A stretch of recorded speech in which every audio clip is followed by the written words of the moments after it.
নমস্কার, আমি মৌসুমি চলে আসলাম তোমাদের সামনে আজও একটা ছোট্ট মিনি ব্লগ নিয়ে। আশা করছি তোমাদের প্রতিদিনের মতন এই ব্লগটাও বেশ ভালো লাগবে। চলো বেশি কথা না বলে ব্লগটা এখান থেকেই শুরু করছি। আজকে যেহেতু শনিবার, তাতানের আজকে স্কুলের টাইম থাকে হাফ ডে।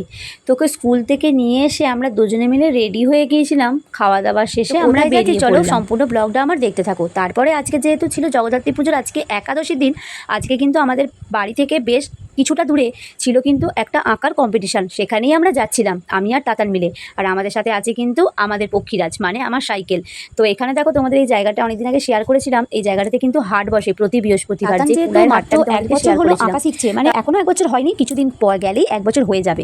তো ওকে কিন্তু আমি এখনো পর্যন্ত কোনো আঁকার কম্পিটিশানে ওকে নিয়ে যাইনি, এই ফার্স্ট টাইম নিয়ে আসলাম। কিন্তু এখানে পৌঁছে গেলাম। তারপর এখানে যে ভিড়টা দেখছো, এখানে হচ্ছে নাম এন্ট্রি, মানে এখানে 30 টাকা মূল্য দিয়ে তোমাদের নামটা নথিভুক্ত করতে হবে। তো আমি ফাইনালি এখানে 30 টাকা জমা দিয়ে এখানে কিন্তু আমি আমার নামটা, মানে আমার নাম নয় তাতানের নামটা এখানে দিয়ে দিয়েছিলাম। তারপর এখানে দেখো এখানে কিন্তু প্রতি বছরই কম্পিটিশানটা হয়, তো আমি ফার্স্ট টাইম আসলাম। তারপর এখানে শুধু কিন্তু আমাদের এলাকার লোক নেই, এখানে কিন্তু এলাকা থেকেও কিন্তু দূর দূর থেকেও অনেক সবাই এসেছে। তো এখানে দেখো কত বাচ্চারা, এখানে কিন্তু 3টে বিভাগ করে দেওয়া হয়েছিল, ক, খ এবং গ। তো এখানে ক, খ বসেছে নিচে আর গটাকে উপরে বসিয়েছে। তো এখানে কিন্তু প্রচুর লোক নাম লিখেছিল। এটা হচ্ছে আমাদের তাতান, দেখো তাতানের কিন্তু আঁকা কমপ্লিট।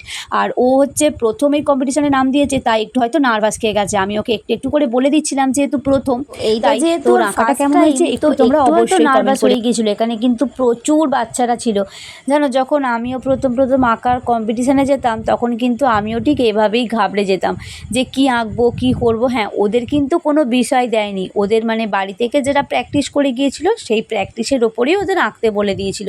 তারপর আমি এখানে রেস্ট করছিলাম বসে যেহেতু 1 ঘন্টা 15 মিনিট কিন্তু আমি বাড়ি আসার সময় এখানকার ওটা জগদ্ধাত্রী পুজো হয়েছিল।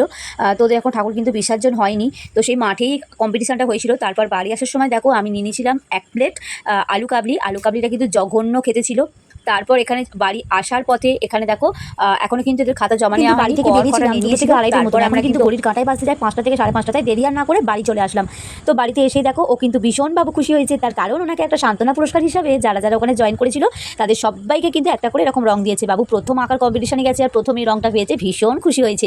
তো ওই যে গাড়িওয়ালা একটা কুরকুরে কিনে নিয়ে এসেছিল, ও দেখছিল, তো ও রংটা কিন্তু পেয়ে আমিও ভীষণ খুশি হয়েছি। এটা ওর প্রথম পুরস্কার। সান্ত্বনা করে 1 ঘন্টা 15 মিনিটের মতন বসেছিল। এটা আমার কাছে কিন্তু অনেক বড় একটা পাওয়া এই প্রথমবার। তারপরে এখানে কিন্তু রংটা পেয়ে উনি খুব খুশি তো হয়েই ছিলেন। তো চলো ব্লগটা তোমাদের কেমন লাগলো বলো, দেখা হচ্ছে নেক্সট ভিডিওতে। টাটা।